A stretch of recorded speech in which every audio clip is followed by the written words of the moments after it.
Welcome to another video brought to you by RoboLabs, FloatingCottonCandy.com, and caramelpopcornequipment.com. Today I'm going to talk to you about the RoboPop 60, the most popular piece of equipment made by RoboLabs because of its universal applicability to popping corn of two types, both butterfly and mushroom, and doing so within the same setup and configuration because this system has two poppers and two sets of computer programs to allow you to process both types of corn simply using a touch screen in order to change over the programming operation. This is a hot air popcorn that uses the patented Vortex technology. Now I won't go into great detail on that here in this video because all of the RoboPop poppers use the Vortex technology. I made a separate standalone video. So please take a look at the Vortex hot air popping technology video. You can find it on YouTube or on the websites that I control, such as caramelpopcornequipment.com. And so that same technology applies more or less to all of the poppers, and that will allow me to make videos on the specific poppers, really just focusing on the differences. So for the RoboPop 60, what makes this again unique is that we have two sets of hoppers, one traditionally used for holding mushroom popcorn and the second for butterfly. Now, if you're in the popcorn business, you know the difference between the two. For those of you that are new to popcorn or considering opening popcorn, either retail business establishment or a processing for retail packaging, essentially your butterfly popcorn is what most people think of when it comes to popcorn. That's what you're going to buy at the store. That's what you're going to get at the movie theater. That is it's called butterfly because it sort of has wings. It is a regularly shaped popcorn, really good mouthfeel, typically just served with salt and butter or additional flavorings. And so that is we call ready-to-eat popcorn. So this machine will process the butterfly popcorn, and it also has an oiling and a seasoning system built into it that I will show you how that works, so that right out the end of the turbine or the sifter, you can have ready-to-eat popcorn, and that makes this a real popular machine for, restaurants, movie theaters, amusement parks. I imagine it's probably used on cruise ships. Really endless, wherever popcorn is going to be served, this machine can run. Now, the second hopper is typically filled with what is called mushroom popcorn, and it's called that because it pops with more of a round ball mushroom top. It's not a perfect sphere, but it's pretty close. It doesn't have the same type of mouth feel, and so you're not going to have that in ready-to-eat popcorns. A movie theater isn't going to serve that typically.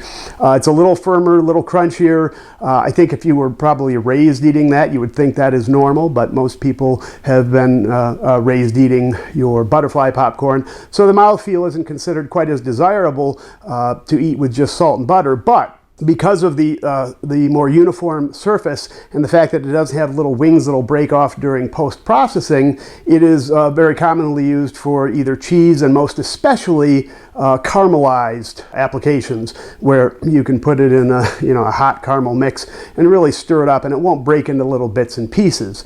Some people do use it for cheese. Some people use a mixture of the two corns, but definitely when it comes to caramel corns of all flavors, you're going to want to use a mushroom kernel. And because you're going to post-process it, in other words, apply your flavorings after popping, there's no need to put oil or salt seasonings on it during processing. So you use a separate hopper and you turn off or disable, the machine does, the oil and the seasonings. So having two separate hoppers and also two different types of popping temperature requirements, because mushroom almost always pops at a different temperature, this machine can do both at once. And so why is it the most popular machine? Because really, for anybody who's in popcorn professionally, you're almost always going to pop two kinds of corn, and you can do this without emptying and refilling and restaging and reprogramming. Once you've set in the parameters you want, and by parameters I mean adjustments to the seed feed rate, the popping temperature, and then obviously oil and seasoning for the ready-to-eat popcorn. After it's set up, the only thing you have to do is choose which program you want to run, make sure there's seed in the appropriate hopper, and you're ready to go. So in the typical life duty day of a popper, you might spend an hour or two popping your ready-to-eat popcorn, tap a button, and then spend the rest of the day popping your mushroom, which is going to be used for later on caramelizing. Being able to do that with one piece of equipment is a revolution. Now, the way the machine is configured, of course, is the same as the other Vortex poppers. Your popping chamber's in the rear. It's behind this panel. There's nothing here you're going to open, but you can access the chamber from the back. As I said, there's two separate seed hoppers. One is designated by the machine for mushroom and again, one for butterfly. I guess I should note there are people who use both hoppers for one type of seed. Just because the machine considers one to be mushroom and one to be butterfly doesn't mean you can't, and there are people who do use both hoppers for the same thing. Sometimes you're going to want to pop butterfly with no seasoning because you prefer to use tumblers to apply things like Parmesan powders and other flavors, whether it's garlic or pretzel or tomato basil, just any type of seasoning you might apply that this seasoning system won't do. The seasoning system here pretty much just does your salts. Anything real granular. So that could be your standard industry flavorful, which is sort of a butter flavored salt. You could do sea salts, Himalayan salts, any type of granularized salt will work. But once you get into the powders, you can't run those through the system. Powders don't go through feeders very well. So in those cases, you may want to pop your butterfly dry too. So you can actually use one hopper for butterfly that you're going to do sort of butter flavor ready to eat, and the other hopper for butterfly that you're going to do with no seasoning coming out of the machine, because you're gonna make it post-processing seasoned as well. Or you use both hoppers for mushroom. One a standard mushroom corn and one maybe a jumbo mushroom, because you want to use the standard smaller mushroom for cheeses where the mouthfeel might be a little better, and your jumbo for caramel where it's going to be exposed to high heat. Again, those are all choices up to you. But the key is I do refer to one as a mushroom hopper and one as the butterfly. But you can use the machine however you desire. But there are two hoppers. Both are basically around 35 pounds. Weight, of course, depends on the type of seed you're using, the size of the seed, how well it compacts. It's 33 to 35 pounds per hopper. Now the next part of the machine I'll draw your attention to is the oil compartment down here at the bottom. This will make some noise as I open it up. These forward compartments are magnetically held, so they can be completely removed, which really beats having swing out doors, gives you more access. This entire tray at the bottom will slide out. I'm not going to do that here, but to understand, the whole thing will come out on sliders, so that it makes it real easy to replace these cans. There are two oil cans you want to keep in here at all times. Your primary, where the oil pump is actually installed, and the secondary. And the reason you want that is so that you have, one, the compartment is full, so the temperature is more consistent. It's like keeping your refrigerator full. Does a better job of cooling. In this case, having a lot of mass in there keeps the compartment consistent warm. And then secondarily, when it's time to make the switch from your active can to your secondary, they're both at the same viscosity. And maintaining the same viscosity is what helps the consistency of coating corn as it's popped. The warmer is, of course, important if you're using a oil like coconut, which is solid at room temperature. But even if you're using something like olive oil or vegetable oil, something that is liquid state at room temperature, having it warmed will make it flow better. Again, you get better application when it's coming out the end for the ready-to-eat popcorn. So, whole tray slides out. It is controlled by this switch here. Even when the machine is technically off, you generally want to leave this on so that at all times the oil is ready to go. Otherwise, the compartment does take a while to warm up, and warming up that much oil takes several hours. So ordinarily, obviously up to the owner-operator, if you're leaving for the weekend, you might turn it off, but ordinarily you leave that switch on. Compartment will always be warm. Both oils will be ready to go. Turn this off, come back and show you how the computerized program settings run for this machine. Oh, I guess the other thing to show you though is this here is a slide out Orphan tray, and when you see the sifter, it'll make sense how the Orphans and scrap end up in here. But it's a big compartment. Every few hours probably of operation, you just pull the whole thing out and dump it in a trash can. Very easy to work with there. So I'm going to pause the video and zoom in on the control panel, and I will show you how all variables in popping can be controlled for the RoboPop 60. All right, so I've turned on the system simply by pushing the start button. There's just 4 choices. One, you can choose your butterfly program, your mushroom program, go into the settings, or turn the system off. I'm going to go into the settings first to show you what you can control. There's two sets of passwords in here. They're set by the manufacturer. First is using 3333, and this gets you into your testing program. If you ever want to see if your sifter's working, your oil pump, anything you want to test before you run the program, you can do that in here. That's convenient, but I'm not going to go through the testing of the whole system here. I know this works, obviously. However, the main configuration for your variables is 6666.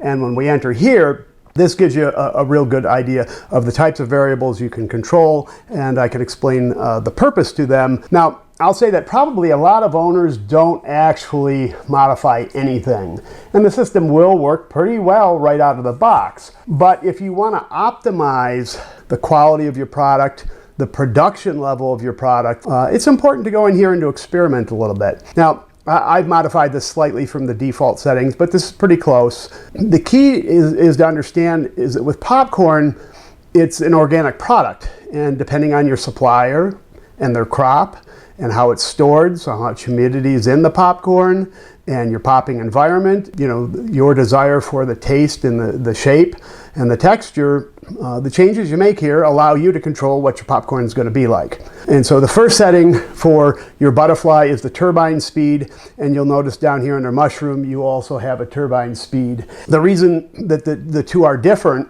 is that the turbine is basically, just think of it, the airflow. The turbine is what's generating the airflow, and if you watch a Vortex video, the airflow is what gets the popped kernels lifted up out of the heating chamber and into the sifter. So butterfly, because again it's a regular shape and has essentially little wings and projections, it catches more air, and so you need less wind or airflow in order to lift it out of the heating chamber. Since mushroom is more of a round spherical ball, air blows by it, or to put it another way, you need a stronger airflow in order to lift it out of the heating chamber effectively.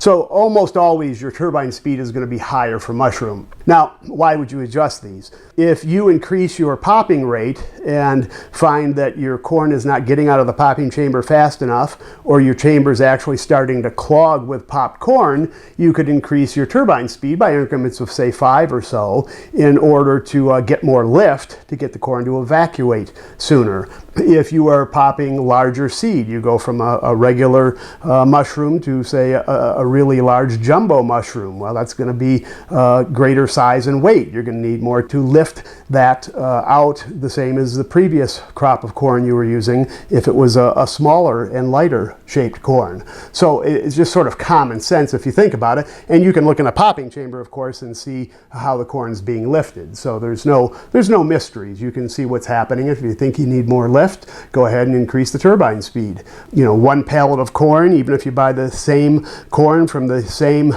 producer, from one pallet to next, there may be differences in the crop. Again, it's an organic product. So if the machine for your next batch of seed isn't operating exactly the same, or if your seed's been stored for a long period of time from the beginning of your first purchase to the end of your last purchase, if you find that it's popping slightly different, you can make changes here. You'll know that you have too much airflow and your turbine is set too high if you notice that you're blowing seeds out. Your scrap rate increases. If you turn this up too high, you can actually throw seeds out of the chamber even before they're popped.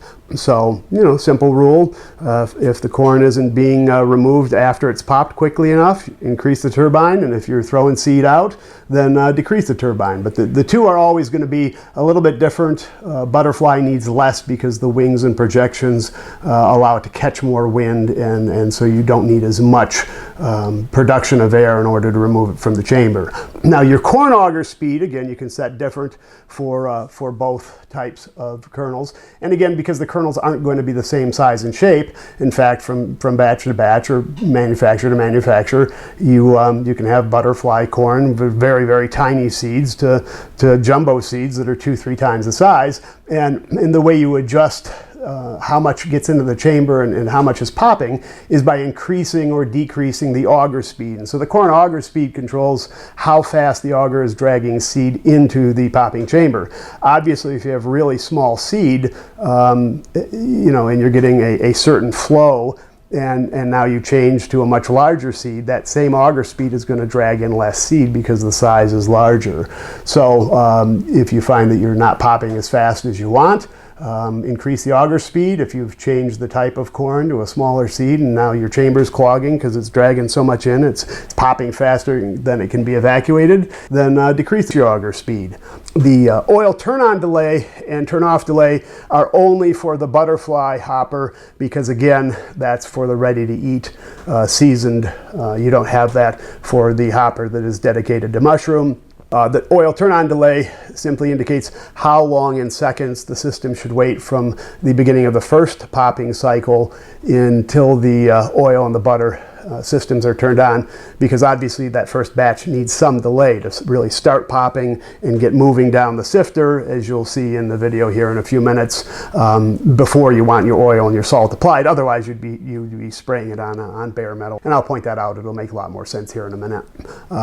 So I made a small adjustment. I think the default was might have been 150. I might have turned that down by 10 seconds just because the seed I have is popping and coming out really quite quick. So made a minor adjustment, but it certainly wouldn't be critical one way or the other. Now, regardless of the butterfly versus mushroom, over on the right side here we have the sifter speed, and that is how fast the sifter rotates. You would increase this if you found that corn wasn't getting out of the sifter and was blocking the exit port from the chamber, and you'll see that in the video here in a moment. Otherwise, there's no reason to adjust that, but note that if you increase the sifter, you also want to increase your oil and salt rate when it comes to mushroom, and I'll show you how to do that, because if it's spinning faster and it's leaving the sifter faster, it has less time for oil and salt to be applied. Your purging of the chamber, you can set an interval for how often the system will purge the heating chamber. And what purge means is that regardless of your turbine speed, the system will take a small pause where it will increase the turbine to maximum airflow to lift out any scrap or trapped kernels, so that you don't get any left behind kernels that are burnt or scrap that is blocking airflow. So the default is 10 minutes, and depending on the type of corn you're popping, you can turn that feature off, or you may change the frequency. Popping delay is something you probably won't change. That is for the initial turn on, how long the system waits after reaching temperature before actually popping. Just because the thermostat in the popping chamber hits your pop temperature, that doesn't mean all of the metal throughout the entire system is at efficient temperature. So that popping delay adds a few minutes, 300 seconds is the default, for all of the metal to get to temperature, and that keeps wild temperature fluctuations from taking place when the machine first starts. Password change, that would be for your master password, and then it just tells you operation time, number of starts. If you had an emergency stop or an overload, these are the features at the bottom. You can change your language, and you can restore the system to defaults. These settings allow you to control every aspect that would affect the quality of the corn and the output in terms of speed, the crispness, the productivity. Lets you adjust for different humidity rates within the corn, which affects how it pops. And if you notice any performance issues as you change corn, you can make adjustments here to compensate for that. And from most producers' perspective, you can affect the taste, the mouthfeel, and productivity. All I would suggest is that when you get the machine, you change these slowly. Change the turbine speed, change the corn auger speed. I'll show you in a moment how you change temperature, of course. And you make a small change, you wait 5 minutes and see how it impacts. I mean, it's not like you have to wait a day. If I increase the turbine speed or the auger speed, in 5 minutes, I'm going to see, well, how does that affect the product? So the nice thing is, in a matter of a couple hours or less, frankly, you can dial in specifically to the corn you're using, getting the size, the shape, and the mouthfeel that you desire. Now I'm going to go back and I'm going to choose a hopper. So for example, first I'll choose butterfly. This is your ready to eat, and you'll see that the settings here, again, I have a modify. Now this modify is just for butterfly. The default password is that 2325. And when I enter this now, I have up and down arrows. I can change my temperature for popping, the oil feed rate, and the salt feed rate. If I were to choose mushroom, the only option I'm going to have if I modify is the actual temperature in the chamber. Mushroom, of course, typically pops at a higher temperature than butterfly, and but the oil and salt are turned off. Because again, the assumption is your mushroom is for post-processing. So this is the interface for the RoboPop 60. It allows you to control every aspect of popping. And what I'm going to do is go ahead and start up the butterfly program. It'll take about 10 minutes to warm up. So I'll rotate the machine, change the camera angle. You can see how the popping and the seasoning systems actually work.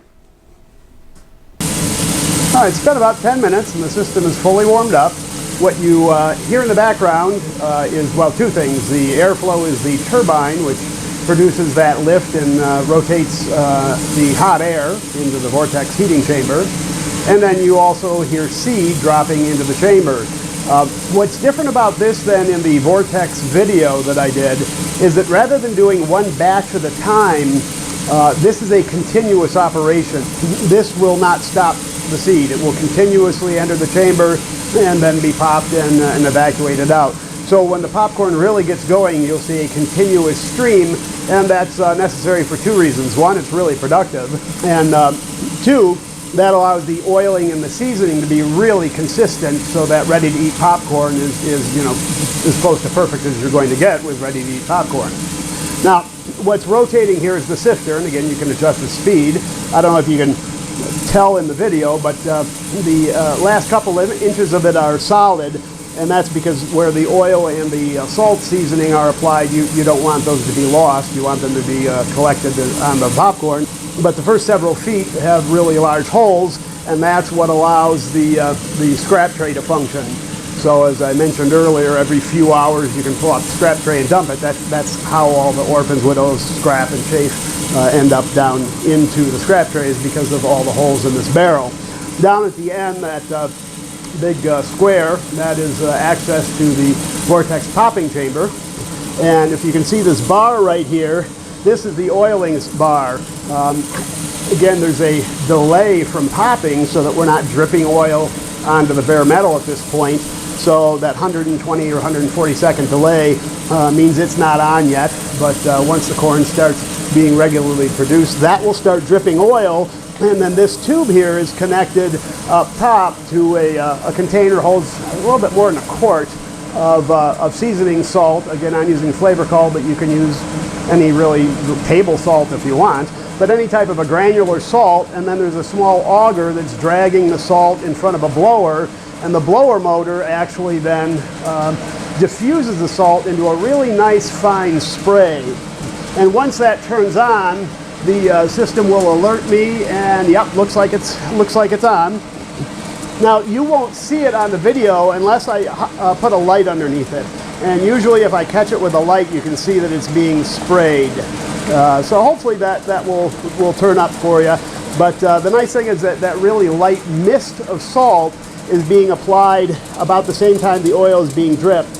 And I'll shine the light right on the oil bar. So hopefully you can see the oil being dripped out onto the popcorn just as the salt sprayer is in fact spraying a nice fine amount of salt. And that is how the system operates.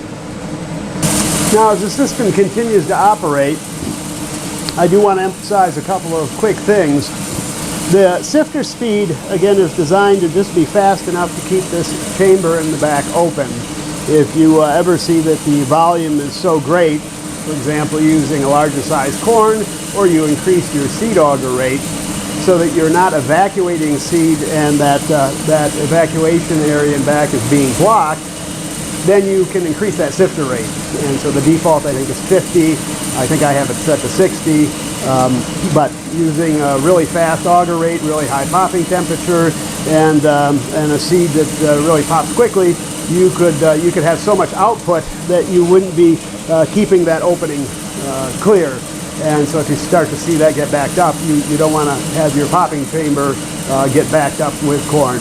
So otherwise, this is operating perfectly for this level of corn.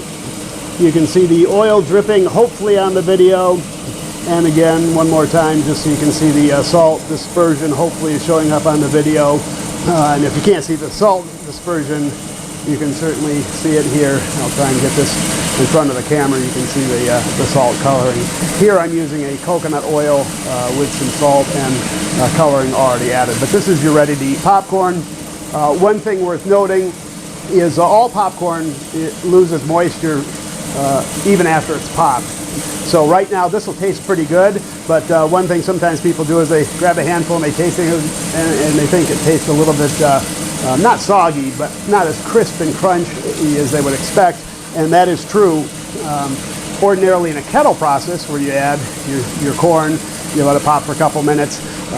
Those seeds are popping out of the kettle. They're sitting there in the chamber, the housing, and they're still losing moisture. And by the time it's all done and you dump it into your serving bins, it's ready to eat. Here, the amount of time between when it pops and is kicked out of the chamber is, a second. Thing to keep in mind is that happens so quick that even when it comes out of the turbine here, it still needs a minute or two to continue to lose moisture. Generally speaking, when you fill your bag or your bin or whatever it is you're using, you want to leave that open and not covered for, depending on temperature and humidity of your room, 3, 4, 5 minutes, maybe even longer. Let it get the room temperature. Only at that point will it have pretty much lost all of the humidity and then really be ready to eat. So when we say it produces ready to eat, we actually mean 5 minutes or so after it's popped. And that's got nothing to do with the machine, that's just the way popcorn is. Popcorn's ready to eat when all the moisture is evacuated, but because it comes out of that chamber so fast and gets into the bag so quick, it's still in the process of losing moisture. You can hit pause on the machine to put it into a standby mode at any time.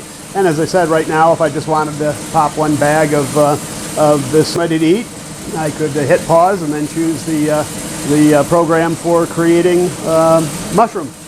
So this machine is designed to pop continuously like this, non-stop. The only thing it requires in terms of employee supervision is the seed hopper will sound an alert when seed is low, and so even though it holds 35 pounds, that's every 20 minutes or so somebody's going to have to put in some more seed. This bag will need to be changed, and when it starts to get full, I'm going to hold my hand in front of the sensor. It'll start chirping like that. I released it immediately because I find that annoying. And this bag will fill, and well, it's almost full. I use actually 55-gallon barrels, and they tend to fill in about 20 minutes or so, maybe 15 actually. But in any event, as long as somebody's paying attention to the alerts and adds seed from time to time, a couple times an hour, and rolls the bag or the bucket or whatever it is you're using every now and then, the machine will run non-stop. The salt system, salt a little bit goes a long way. I don't know how often you have to fill that. Frankly, I've never timed it. It lasts a long time. But you can run this machine around the clock, and people that are doing processing for packaging literally do run it around the clock. The warm-up takes 10 minutes. Occasionally it'll go through a couple cycles to stabilize the temperature, but after that, what you see is what you get. It just keeps popping. The only reason to hit pause would be if you ran out of bags, had to open another bag of seed, you were caught off guard. Highly productive machine, and again, the labor cost savings here are immense. We're talking about not only the ability for an employee to run one machine, but 3, 4, 5 of them. I mean, adding seed every 20 minutes, changing a bag every 15 minutes. It's not complicated, it's not effortful, it's not demanding, and since there's sensors that will alert you when those things have to occur, very, very easy for one employee to manage multiple machines. Runs on 220 volt 3-phase electric or 400 volt, or as some people often refer to the first one I mentioned, 208. So basically the gamut of anything in essentially North America or Europe. You do have to order which version you want, and beyond that, from an operational standpoint, takes a day to learn to use it and adjust it for your seed and change the settings, see how you want it to operate.